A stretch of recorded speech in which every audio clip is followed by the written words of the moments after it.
Telangana forensic science ల్యాబొరేటరీలో జరిగిన అగ్ని ప్రమాదంతో వేలాది మంది నేరస్తులకు క్లీన్ చిట్ ఇచ్చినట్టేనా? నేరాలను విశ్లేషించి వాటి ఫలితాలను భద్రపరిచే సర్వర్ రూమ్ కూడా కాలిపోవడమే ఇందుకు నిదర్శనమా?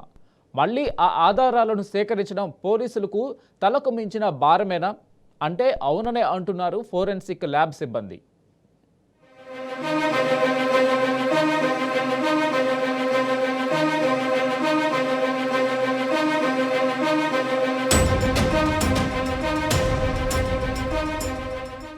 ఎఫ్ఎస్ఎల్ ప్రమాదంపై అనేక అనుమానాలు వ్యక్తమవుతున్నాయి. ఒక్క ప్రమాదంతో వేలాదిగా నేరస్తులు తప్పించుకునే అవకాశం ఉంటుందని, ఆధారాలను సాధ్యమైనంత త్వరగా రిట్రీవ్ చేయకపోతే నేరస్తులందరికీ క్లీన్ చిట్ ఇచ్చినట్టే. ఈ ప్రమాదంపై మరింత లోతుగా ఆరా తీయగా సర్వర్ రూమ్ కాలిపోవడంతో కోట్లు విలువ చేసే సాఫ్ట్వేర్ కూడా అగ్నికి ఆహుతై ఉంటుందనే అనుమానాలు సిబ్బంది వ్యక్తం చేశారు. అంతకు మించి పలు కేసుల్లో నిందితులుగా ఉన్నవారిని నేరస్తులుగా నిరూపించడానికి ఆ ఆధారాలే అత్యంత కీలకమని, కోర్టుకు సరైన ఆధారాలు సమర్పించకపోతే వాళ్ళంతా తప్పించుకునే ప్రమాదం ఉందని ఓ ఎఫ్ఎస్ఎల్ రిటైర్డ్ ఉద్యోగి చెప్పారు. ఎఫ్ఎస్ఎల్ వంటి కీలక సైన్స్ ల్యాబ్ లో ఇలాంటి ఒక ఘటన చోటు చేసుకోవడం ఇదే తొలిసారి అని ఆయన చెప్పారు. ఇది నిర్లక్ష్యం కాకపోవచ్చని, కీలకమైన server room, case verification, analysis ఛాంబర్లు తగలబడ్డాయంటేనే పలు అనుమానాలు కలుగుతున్నాయని చెప్పారు.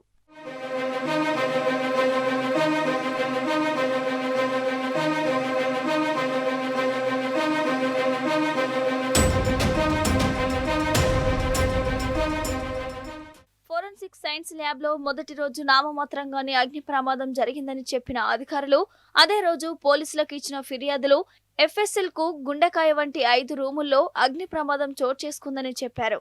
వాటిల్లో కంప్యూటర్ ఫోరెన్సిక్ ప్రయోగశాల, అక్కడ సేకరించిన ఆధారాలను నిల్వ చేసే గది, కేస్ వెరిఫికేషన్ ఛాంబర్, ఆధారాలను విశ్లేషించే మరో ఛాంబర్, వాటన్నింటికి సంబంధించిన సర్వర్ రూముల్లో భారీగా నష్టం వాటిల్లిందని పోలీసులకు ఇచ్చిన ఫిర్యాదుల్లో పేర్కొన్నారు. ఇవే ఫోరెన్సిక్ సైన్స్ ల్యాబ్ కు అత్యంత కీలకమని సిబ్బంది చెబుతున్నారు. ఏవైనా కేసులకు సంబంధించి దొరికిన పెన్ డ్రైవ్లు, ల్యాప్టాప్లు, కంప్యూటర్లు, సెల్ ఫోన్లు, ఇతర డిజిటల్ సామాగ్రిని విశ్లేషించి ఆ డాటాను సర్వర్కు పంపి ఆ వస్తువులను ప్రాపర్టీ రూమ్ లో నిల్వ చేస్తారు. ఇక కేసులను వెరిఫికేషన్ చేయడం, ఆ సమాచారాన్ని క్రోడీకరించి అనాలిసిస్ రూమ్ కు పంపుతారని నిపుణులు చెబుతున్నారు. ఆ అనాలిసిస్ ఛాంబర్లో తేలిన ఫలితాలను సర్వర్లో భద్రపరిచి ఆయా స్టేషన్ల నుంచి పోలీసులు వచ్చినప్పుడు రిపోర్టులు ప్రింట్ తీసి సంతకాలు చేసి ఎవిడెన్స్ కాపీ దగ్గర పెట్టుకుని సీజ్డ్ ప్రాపర్టీ ఇచ్చేస్తారని చెప్తున్నారు. ఇంత విలువైన సర్వర్ రూమ్ కాలిపోవడం వెనుక బలమైన కారణాలే ఉండి ఉంటాయని నిపుణులు అభిప్రాయపడుతున్నారు.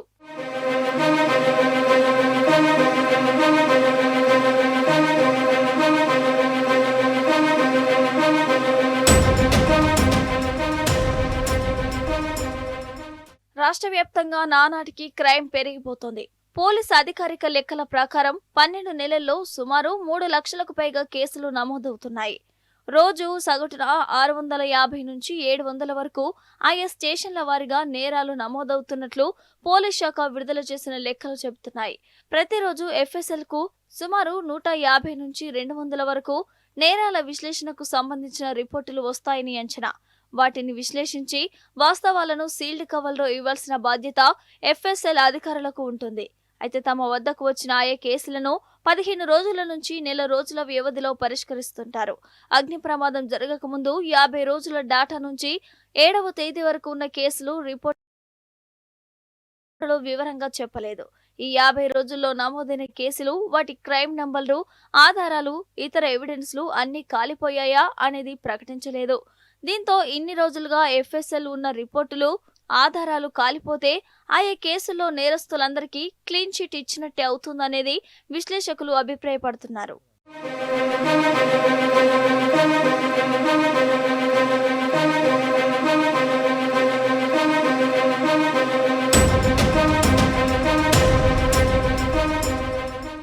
తెలంగాణ ఫోరెన్సిక్ సైన్స్ ల్యాబొరేటరీలో జరిగిన అగ్ని ప్రమాదంలో ఎన్నో కీలక కేసుల ఆధారాలు కాలిపోయాయని, అవి ఏ కేసులనేది అంచనా వేస్తున్నామని ఎఫ్ఎస్ఎల్ డైరెక్టర్ జనరల్ శిఖా గోయల్ తెలిపారు.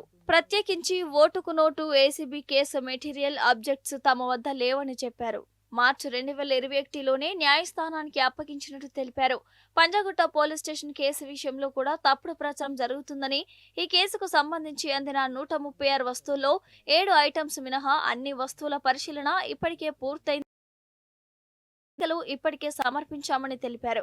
కాగా 7 ఐటమ్స్ పరిశీలన కూడా పూర్తయి నివేదికలు సిద్ధమవుతున్నాయని చెప్పారు. ఇప్పటికిప్పుడు ప్రమాదానికి కారణం ఏమిటో చెప్పలేమని, పోలీసుల విచారణలోనే నిజాలన్నీ తెలుస్తాయని తెలిపారు. Any material objects have been returned back to the Honorable Court in 2021 itself.